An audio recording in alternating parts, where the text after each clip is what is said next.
हार्दिक स्वागत और अभिनंदन। जैसा कि कल की कक्षा बड़ी बाधित हुई, उसके लिए कल पहला दिन था और लोगों को प्रवेश में जुड़ना इत्यादि। आशा है कि आज सभी लोग जो है जुड़ चुके होंगे। किसी सभी लोग निर्विघ्नता पूर्ण। क्या भी कोई छूटा है क्या?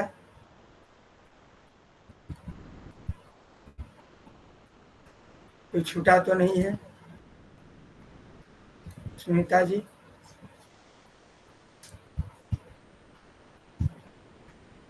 जानकारी नहीं है गुरुजी, अभी शायद होगी सब। ठीक है। तो आज सबसे हम लोग जो है रेगुलर और सुंदर सैद्धांतिक कक्षा को प्रारंभ करेंगे। शायद एक दो मेल आया था आपके द्वारा ही, उसको रीड नहीं किया। उसका किसमें करना था? कोई मेल आपने भेजा था?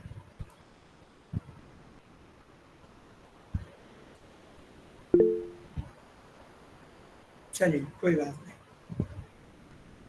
तो हम लोग जो है आज की कक्षा को प्रारंभ करते हैं। आज की कक्षा से आप लोगों की जो परीक्षा विषयक संबंधी है,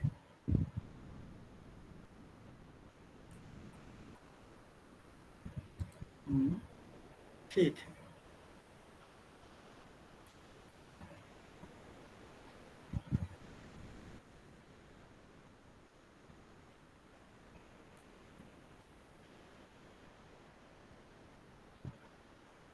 अब आज से जो चीज़ें अध्ययन होंगी वो आपके विषय वस्तु की सिलेबस की होगी, तो ध्यानपूर्वक जो है आप अध्ययन करिए।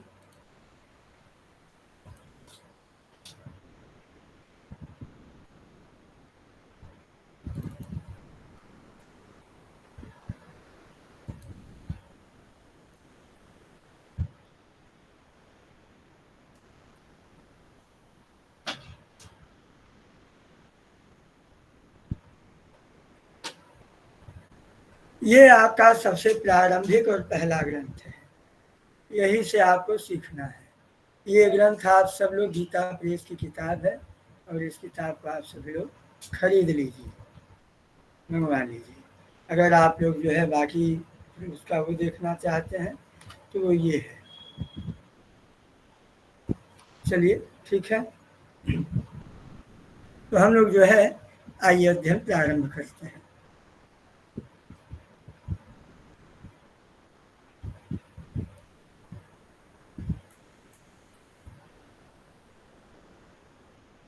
सबको स्क्रीन दिखाई दे रहा है?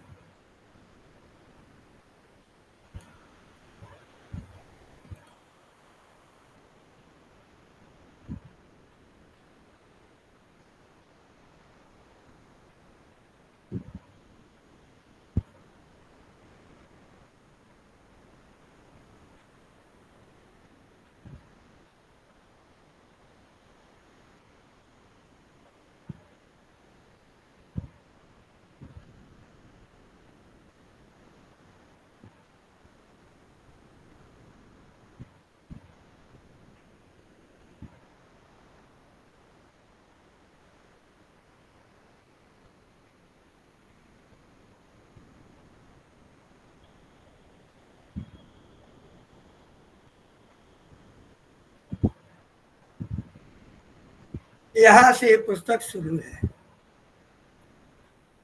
ये पुस्तक आपके लिए प्रामाणिक पुस्तक है और परीक्षोपयोगी एवं कर्मोपयोगी है। आप इस पुस्तक को अपने घर में रखिए। चलिए यहीं से प्रारंभ करते हैं। लंबोदरम परम सुंदरमेकदंतम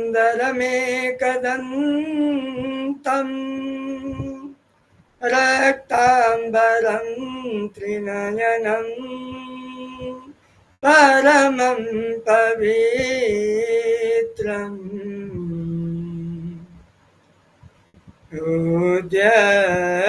दिवाकरनिभो ज्वलकान्तिकान्तम्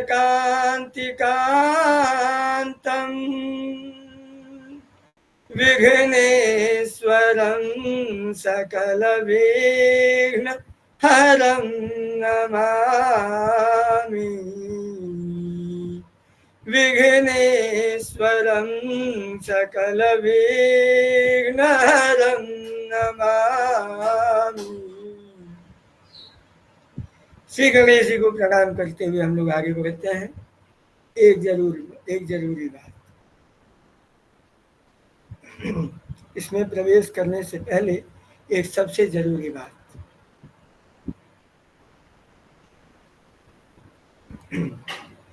क्या आप लोग मुझे सुन पा रहे हैं, समझ पा रहे हैं? जी गुरुदेव। जी भगवान। तो कल हमने आपको बताया था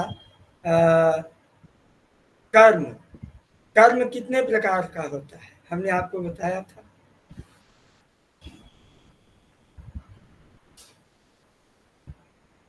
तीन प्रकार के गुरुदेव। 6 प्रकार का। तो वो 6 प्रकार का कर्म जो है उसको आप ध्यान में रखिए। मूल अगर आपसे कोई परीक्षा में पूछता है तो कर्म कितने प्रकार का होता है, तो 3 प्रकार का होता है। कितने प्रकार का होता है? 3 प्रकार का होता है। हम लोग शुरुआत यहाँ 6 से करेंगे, ठीक है, लेकिन कैसे करेंगे वो आपको समझ में आ जाएगा। कैसे बता रहा हूँ, ध्यान पूर्वक सभी लोग। सबसे पहले नित्य कर्म। कौन सा? नित्य कर्म। नित्य कर्म क्या है कि आप सुबह सो के उठे तो आप सबसे पहले क्या करोगे? पृथ्वी को प्रणाम करोगे, इसके बाद बाथरूम जाओगे, मतलब शौच करोगे। शौच करने के बाद कितनी बार क्या धोना है, कितनी बार हाथ धोना है, कितनी बार कुल्ला करना है, कैसे स्नान करना है, कितनी बार स्नान करना है, इत्यादि सारी बातें। इसके बाद पूजा पाठ करना है, भोजन करना है, दैनिक दिनचर्या का, घर से संबंधित कार्यों का जो है कार्य करना है, नौकरी करना है, चाकरी करना है, हम जिस पद पे उस पद का काम करना है, यजमानी करना है, जिसके पास जो कर्म है वो कर्म करना है। ये हो गया आपका नित्य कर्म। कौन सा कर्म? नित्य कर्म। एक बार फिर से बोलिए, जोर से सब लोग बोलिए। नित्य कर्म। नित्य कर्म। नित्य कर्म। यहाँ तक कि स्नान करना, ब्रश करना, फ्रेश होना, ये सब, इसके बिना तो आदमी चल नहीं सकता। ये सब नित्य कर्म है। इसके बाद कभी कभी बेटे का मुंडन हो गया। सुनीता जी हमारे घर पे बेटे का मुंडन है, आप जरूर आइएगा। सुनीता जी ने कहा जरूर गुरु जी, जरूर आएंगे। पता लगा बेटे की शादी है, तो बेटे की शादी में जो पूजा होता है वो भी कर्म है। बेटे के मुंडन में जो पूजा होता है वो भी कर्म है। कोई मर गया तो उसका अंत्येष्टि कर्म संस्कार करना है, वो भी कर्म है। तो जो कर्म किसी निमित्त किया जाए, जो कर्म किसी के निमित्त किया जाए, उपनयन के निमित्त, मुंडन के निमित्त, कर्ण छेदन के निमित्त, विवाह के निमित्त, अंत्येष्टि के निमित्त जो कर्म किया जाए वो निमित्त से कर्म। या क्यों कर रहे हो? अरे बेटे का मुंडन कर रहे हैं इसलिए कर रहे हैं। तो बेटे के मुंडन कर रहे हैं इसलिए कर रहे हैं। अच्छा, तो बेटे के मुंडन के निमित्त कर्म हो रहा है, इसलिए वो नैमित्तिक कर्म है। कौन सा कर्म? नैमित्तिक कर्म। किसी के निमित्त किया जाए, सब लोग बोलिए। तो कौन सा कर्म? नैमित्तिक कर्म। नैमित्य। नैमित्तिक। नैमित्तिक। कौन सा कर्म? नित्य कर्म, नैमित्तिक कर्म। नैमित्तिक मतलब किसी के निमित्त किया जाए तो नैमित्तिक, नैमित्तिक कर्म। ठीक है अभिलाष जी? अभिलाष जी जी जी गुरु जी। समझ पा रहे हैं? जी जी समझ पा रहे हैं। बहुत सुंदर।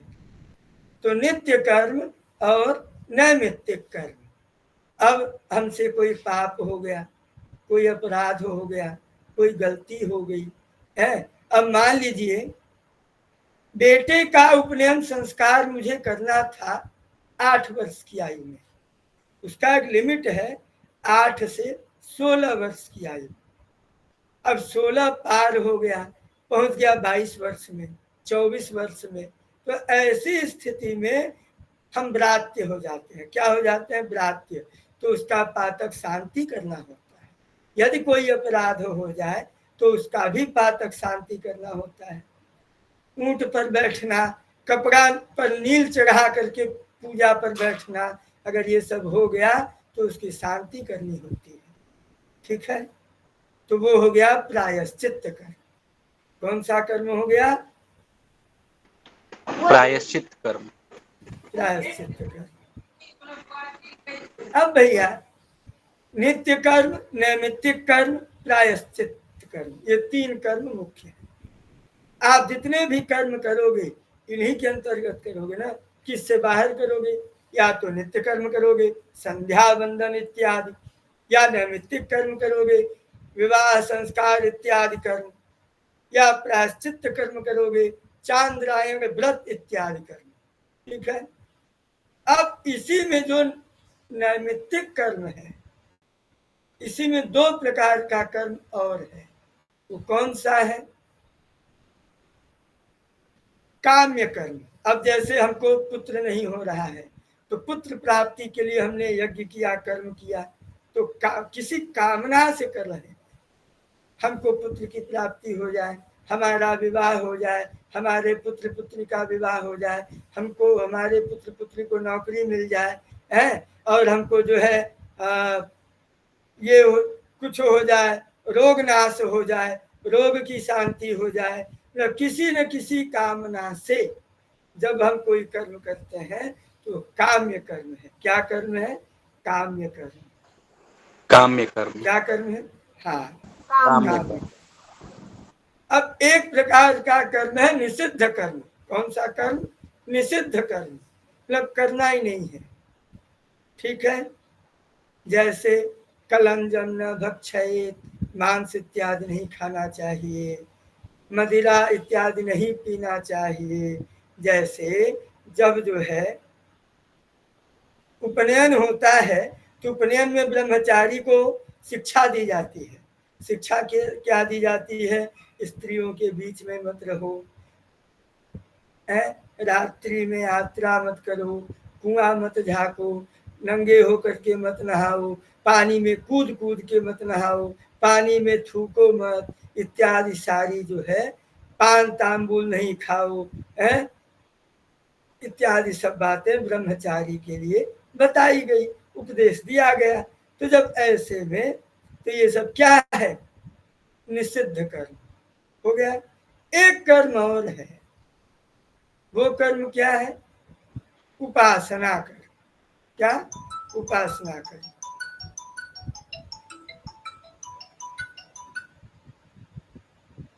जी हेलो, कोई बात नहीं, बहुत अच्छी बात है, लेकिन अभी मैं क्लास पढ़ा रहा हूँ, मैं अभी व्यस्त हूँ। मैंने आपको मैसेज कर दिया है, आप उतनी चीज़ें भेज देना, ठीक है? और बाकी आप मैं 10 बजे फ्री होगा, 9:30 बजे, उसके बाद आप कॉल करोगे तो पूरा प्रोसेस में बता दूँगा, ठीक है?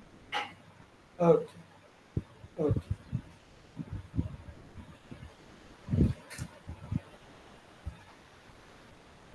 हाँ, तो उपासना कर्म, जैसे भक्ति करना, हम भगवान विष्णु की पूजा करते हैं, हम भगवान शिव की पूजा करते हैं, तो पूजा करेंगे, भक्ति करेंगे, तो ये भी एक प्रकार का कर्म हुआ, यह उपासना कर्म। ये 6 प्रकार के कर्म हो गए। आप कुछ भी करोगे इन्हीं 6 में आ जाएगा। अब हम चलते हैं वहाँ पुस्तक में। किसी को कोई समस्या तो नहीं? सबको समझ में तो आ गया? जी गुरुदेव। बहुत सुंदर। किसी को कोई समस्या, कोई प्रश्न, कोई डाउट? गुरुजी, भ्रातृ का मतलब क्या होता है? हाँ, वाह, ऐसे विद्यार्थी मुझे पसंद है, जो पढ़े तो समझे, जो न समझ में आए उसको पूछे।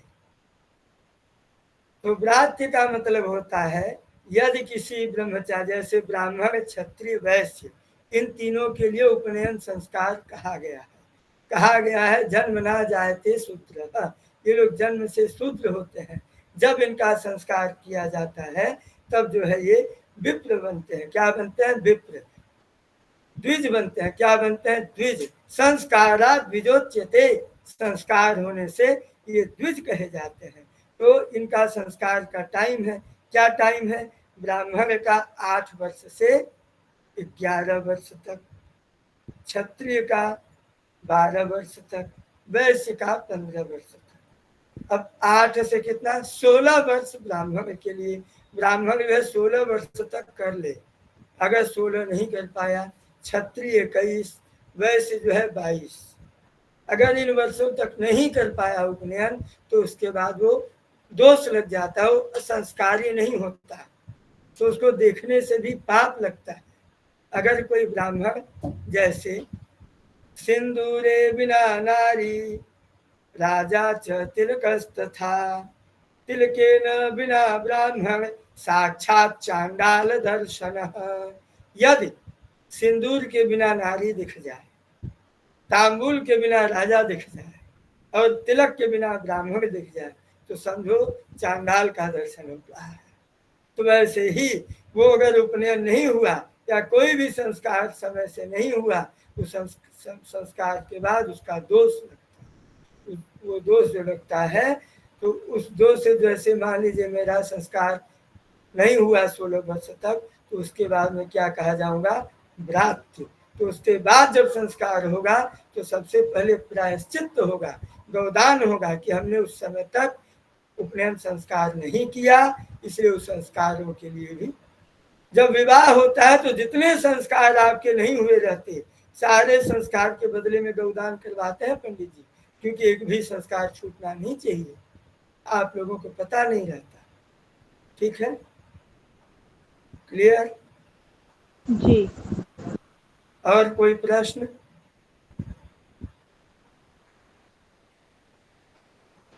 जी गुरुजी, जैसे आपने बताया यदि एक भी संस्कार छूट जाए उसके लिए गौदान किया जाता है विवाह के समय, ये गौदान का क्या महत्व है?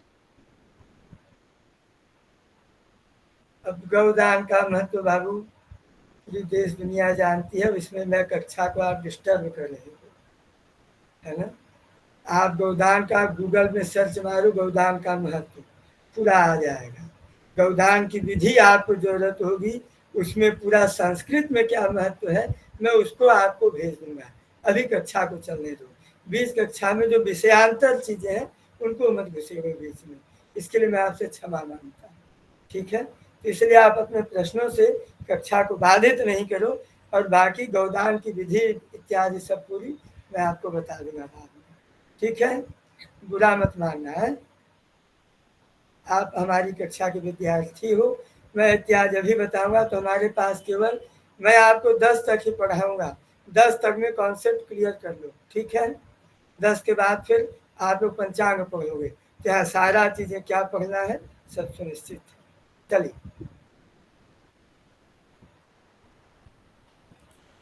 बाकी सारी चीज़ आपको क्लियर होगी, और जो चीज़ें सामान्य रूप से मिल जाए आप वो यहाँ पढ़ने नहीं आएंगे। चलो, अब ये जो गृहस्थ हैं, जो गृहस्थ लोग हैं, उन गृहस्थों का सबसे पहले 6 प्रकार का कर्म बताएंगे। कौन सा कर्म? नित्य कर्म। नित्य कर्म कितने प्रकार का है तो आगे बताएंगे। तो पहले गृहस्थों को नित्य कर्म करना चाहिए। नित्य कर्म मतलब रोज का कर्म। नित्य कर्म के बारे में बता दूं आपको, नित्य कर्म अगर करेंगे तो कोई फल नहीं मिलेगा, लेकिन नहीं करेंगे तो दोष जरूर लगेगा।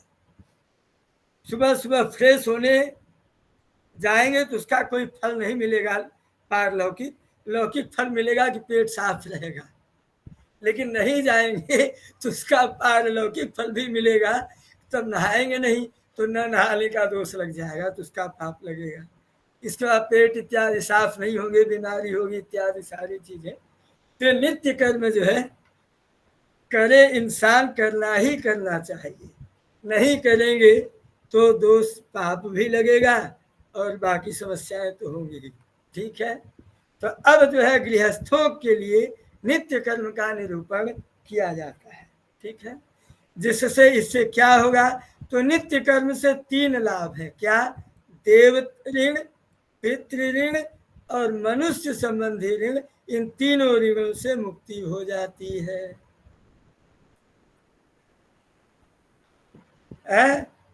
कहते हैं कि मनुष्य जो है जन्म लेते ही 3 ऋणों से युक्त हो जाता है। उसके लिए शास्त्रों ने नित्य कर्म में शारीरिक शुद्धि अभी मैंने उदाहरण बताया तो हो सकता है आपको हंसी आई होगी, आपने सोचा होगा कि गुरुजी कैसा कैसा उदाहरण लेते हैं, मजाक करते हैं। तो सबसे पहली जरूरी चीज़ वही है, शारीरिक शुद्धि। दुनिया की सारी बीमारियां वहीं से स्टार्ट होती हैं, उसको ठीक रखे रहिए, सारी बीमारियों से मुक्ति मिली रहेगी। ठीक है, तो शारीरिक शुद्धि, संध्या वंदन, तर्पण, देव पूजन, ये सब जो है नित्य कर्म के अंतर्गत आते हैं। अब नित्य कर्म क्या क्या है भैया, तो ये श्लोक को आप लोग लिख लेना, मत लिखना तो किताब में ध्यान रखना, ठीक है, और ये याद रखना, परीक्षा में पूछ लिया जाएगा तो उत्तर देना कि नित्य कर्म कौन कौन है। मनुष्य को नित्य कर्म प्रतिदिन होता है, नैमित्तिक कर्म कभी कभी होता है, लेकिन नित्य कर्म जो है प्रतिदिन होता है। संध्या स्नानम जपश्चैव देवतानां च पूजनम वैश्वदेवं तथातिथ्यं सत्कर्माणि दिने दिने। मनुष्य को स्नान, सबसे पहले क्या, स्नान। नीचे नोट में दिखाई दे रहा है आप लोगों को 1 नंबर। आपका स्क्रीन नहीं दिख रहा है गुरुदेव। तो भैया स्क्रीन नहीं दिख रहा है तो पिन करिए।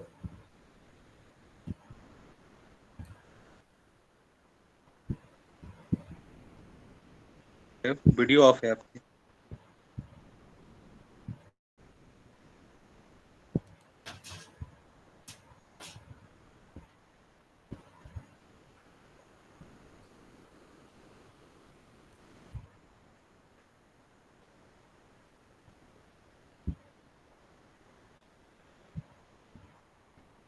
ये अमित जी, इसको जो है आप वो करिए तो।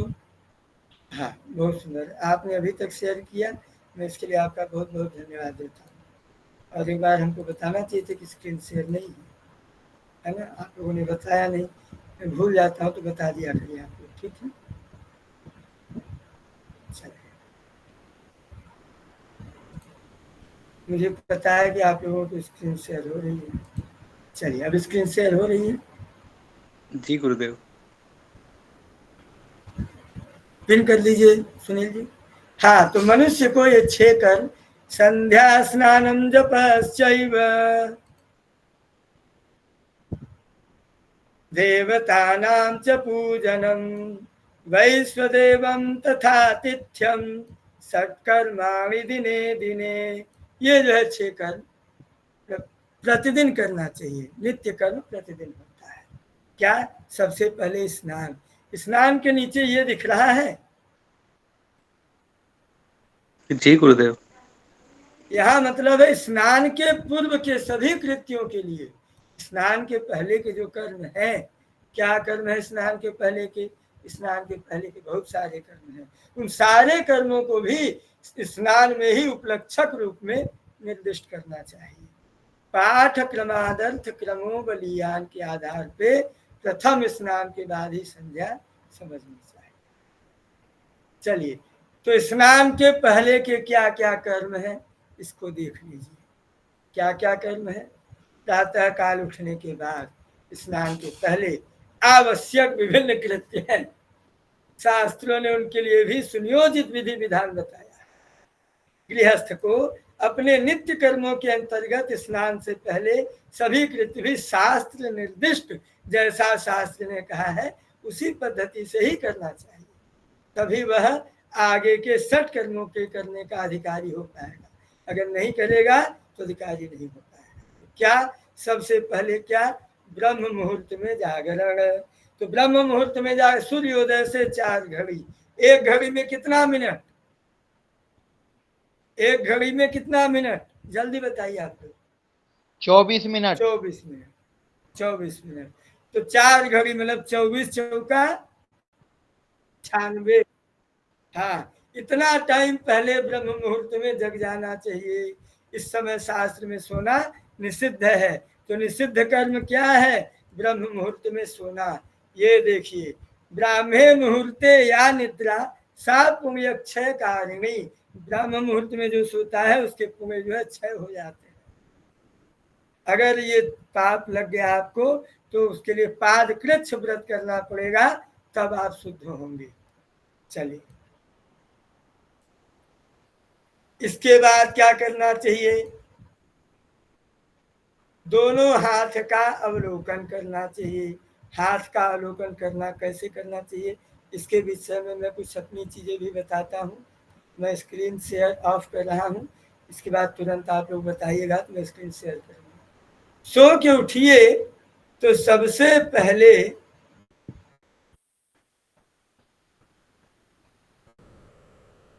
नासिका चेक करिए। क्या चेक करिए? नासिका। नासिका। नासिका चेक करिए। नासिका चेक करिए कि कौन सी नासिका चल रही है, दाहिनी या बाईं। तो अगर दाहिनी नासिका चल रही है तो ये आप सो के उठिए तो आंख बंद किए ही तुरंत चेक कर लीजिए कौन सी नासिका चल रही है। उसी जो नासिका चल रही हो उसी हाथ से अपने पूरे मुख पर हाथ घुमाइए और हाथ आँख खोल के, दोनों हाथ ऐसे खोल करके, कराग्रे वसते लक्ष्मी, मतलब कर के अग्रभाग में, इन उंगलियों में लक्ष्मी जी निवास करें। कर मध्य सरस्वती, कर के मध्य भाग में सरस्वती जी। कर मूले तु गोविंद, कर के मध्य में गोविंद भगवान नारायण। प्रभाते कर दर्शनम, प्रभाते कर दर्शनम, प्रभात पहले जो है ये कर का अवलोकन, हाथ का दर्शन करना चाहिए। इसके बाद हाथ को मलना चाहिए, इसके बाद अपनी आँखों को लगाना चाहिए, इसके बाद आँख खोलना चाहिए और जो नासिका चल रही हो उसी हाथ से पृथ्वी का चरण स्पर्श करिए और वही वाला पैर आगे रखिए तो आपका पूरा दिन अच्छा जाएगा। इसको क्या बोलते हैं पता है? ये स्वर विज्ञान में एक उपाय है। सौभाग्य दिन कैसे प्राप्त हो, अच्छा हमारा दिन अच्छा कैसे बीते, हमारा दिन कैसे अच्छा जाए, इसके लिए जो है ये स्वर विज्ञान बताता है कि आँख खुलते ही जो स्वर चल रहा हो वही हाथ से अपने मुख को घुमाए और वही पैर पृथ्वी पर पहले रखें, उसी हाथ से पृथ्वी का स्पर्श करें। तो कहीं आप इंटरव्यू देने के लिए जा रहे हो, अपने विद्यालय जा रहे हो, कहीं अच्छी जगह पे जा रहे हो, तो चेक करें कौन सी नासिका चल रही है। जो नासिका चल रही हो वही पैर पहले अंदर रखें।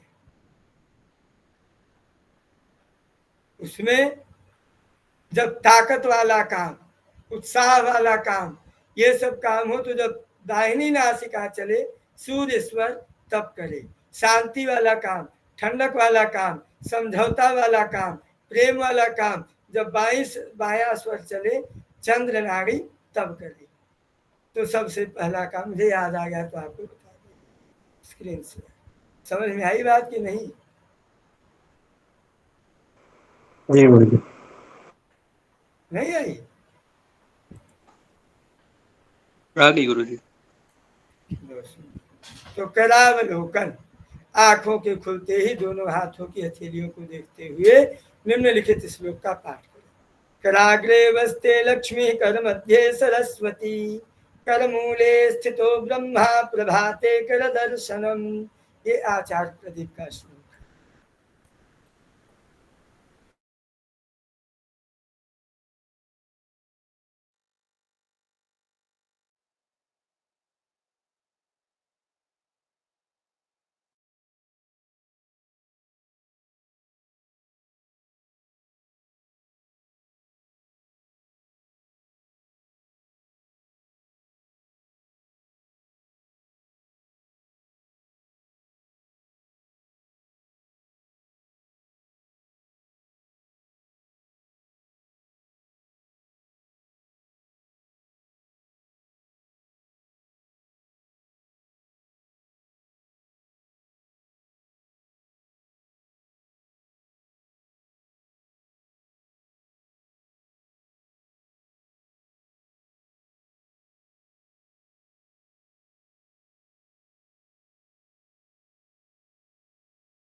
आवाज नहीं आ रही है।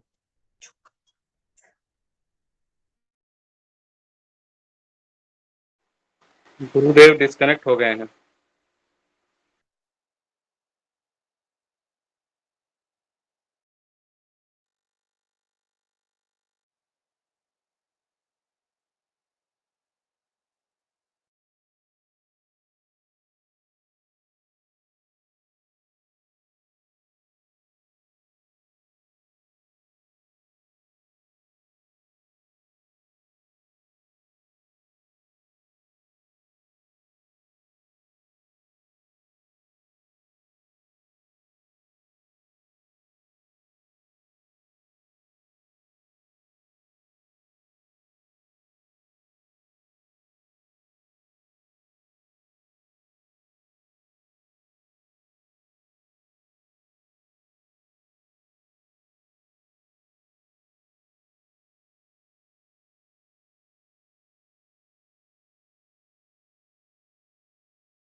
क्या मेरी आवाज आ रही है आप लोगों को?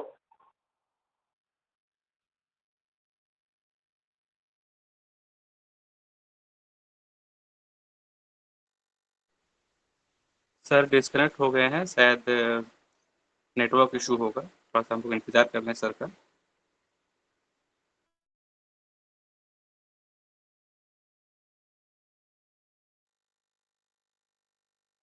नहीं, हम लोग तो इंतजार ही कर रहे हैं, तो हमको लगा नेटवर्क इशू की क्या है। यहाँ पे वहाँ के पदाधिकारी लोग हैं तो उनसे पूछ रहे हैं कि क्या होगा ऐसा।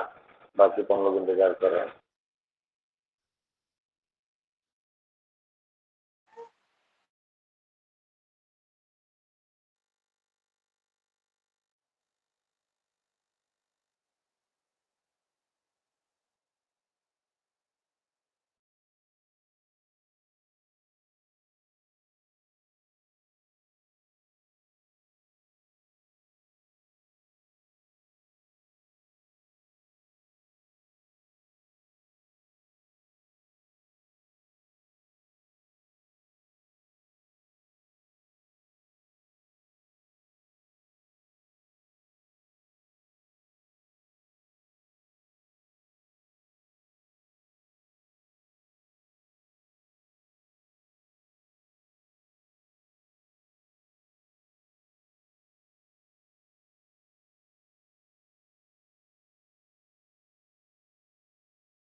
गुरुजी अभी आ रहे हैं, वो नेटवर्क में शायद थे नहीं, वो लगातार पढ़ाए जा रहे थे और आवाज आ नहीं रही थी अपने को, क्योंकि वो लेफ्ट हो रखे थे ऑलरेडी।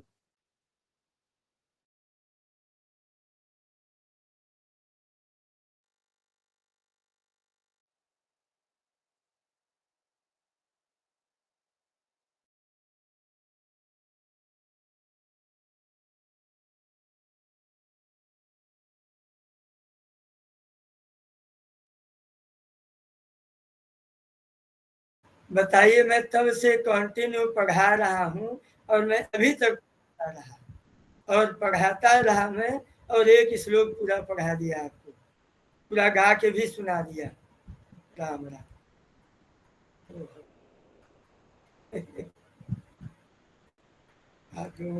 तो सुनीता, तो ऐसी समस्या है, तुरंत फोन करके बता करिए, ठीक है? जी गुरुजी, ठीक है।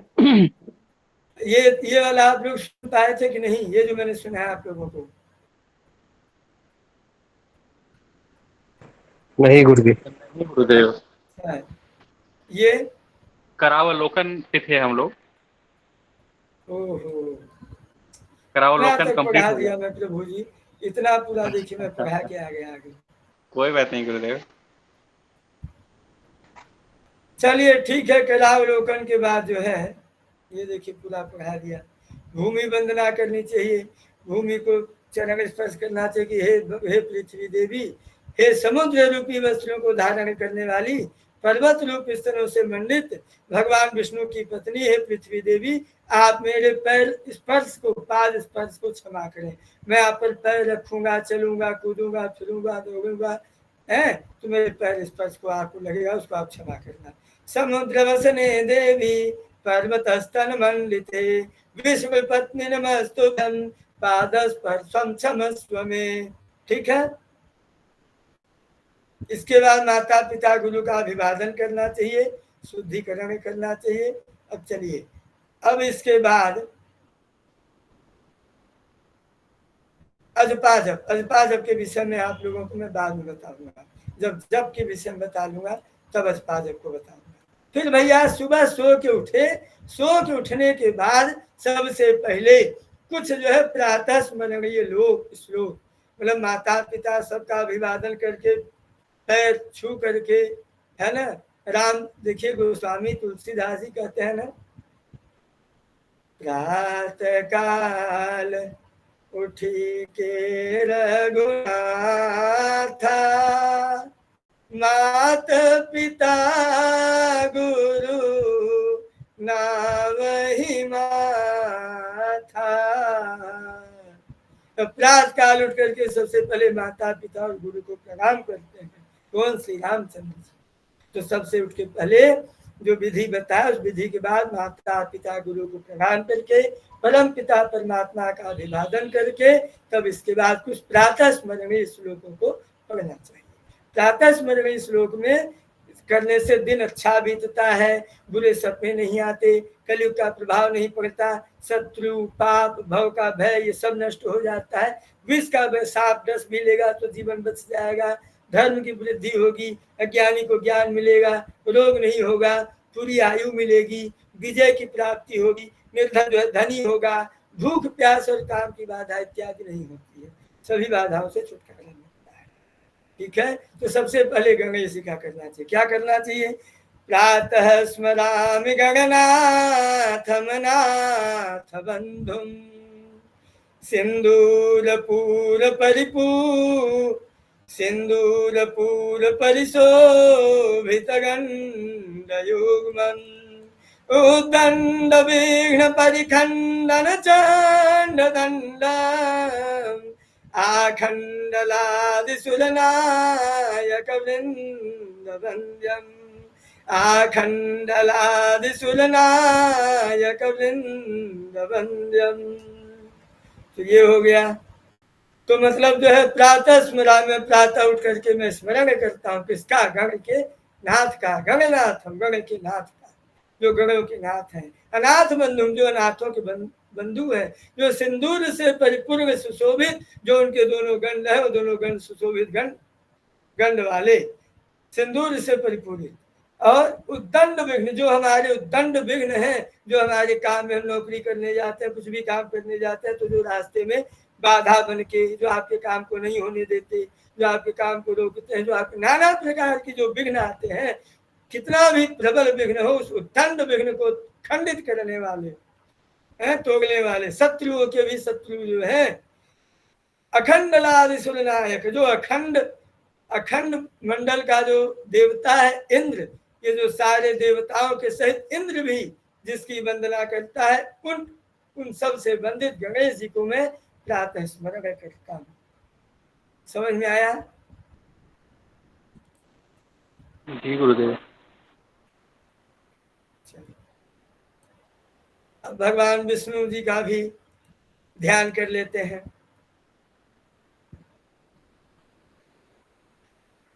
प्रातः स्मरामि भवभीतिमहार्तिनाशम् नारायणं गरुडवाहनमव्यनाभम् ग्रहाभिभूतवरवारणमुक्तिहेतुम् चक्रायुधं तरुणवारिजपत्रनेत्रम् चक्रायुधं तरुणवारिजपत्रनेत्रम्।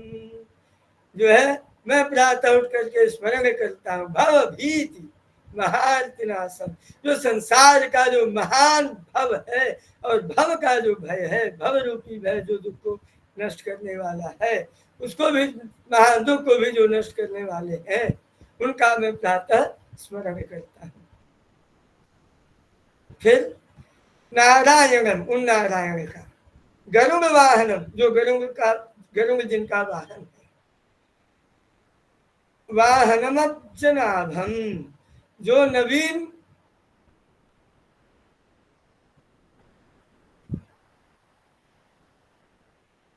कमल,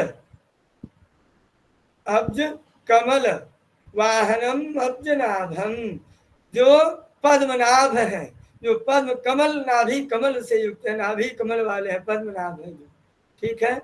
ग्रहाभिभूत वरवारण मुक्ति हेतुम,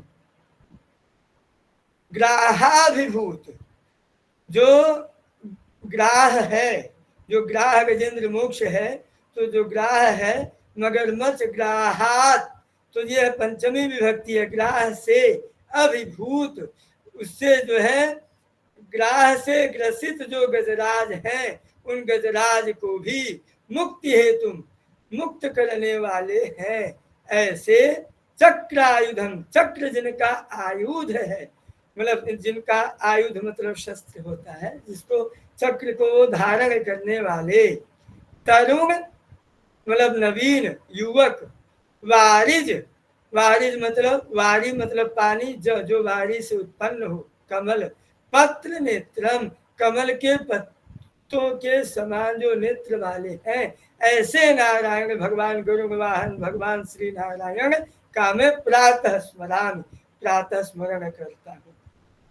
प्रातः स्मरामि भवभीति महार्तिनाशम नारायणं गरुडवाहनमब्जनाभम् ग्राहाभिभूतवरवारणमुक्तिहेतुम् चक्रायुधं तरुणवारिजपत्रनेत्रम् चक्रायुधं तरुणवारिजपत्रनेत्रम्।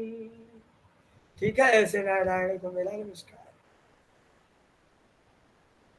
अब ऐसे ही भगवान अंबिकेश भगवान का ध्यान है, ठीक है। ये भी प्रातः स्मरामि भवभीतिहरं सुरेशं गंगाधरं वृषभवाहनमम्बिकेशं खट्वांगशूलवरदाभयहस्तमीशं संसाररोगहरमौषधमद्वितीयं संसाररोगहरमौषधमद्वितीयं। हाँ सुनीता जी।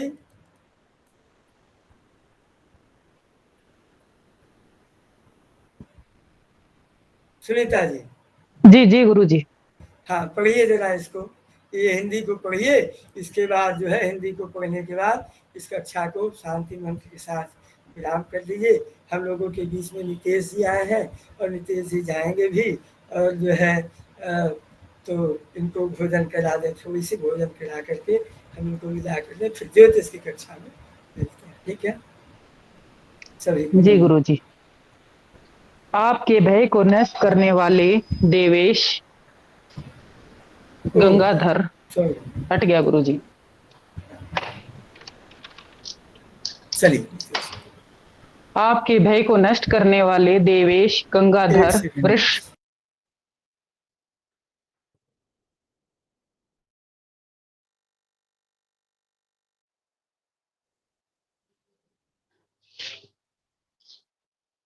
संसार के भय को नष्ट करने वाले देवेश गंगाधर वृषभ वाहन पार्वतीपति हाथ में खट्टवांग एवं त्रिशूल लिए और संसार रूपी रोग का नाश करने के लिए अद्वितीय औषध स्वरूप अभय एवं वरद मुद्रा युक्त हस्त वाले भगवान शिव को मैं स्मरण करता हूँ।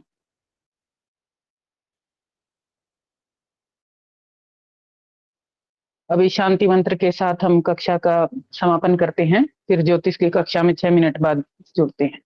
ओम सर्वे भवन्तु सुखिनः, सर्वे सन्तु निरामयः, सर्वे भद्राणि पश्यन्तु, मा कश्चित् दुःखभाग् भवेत्।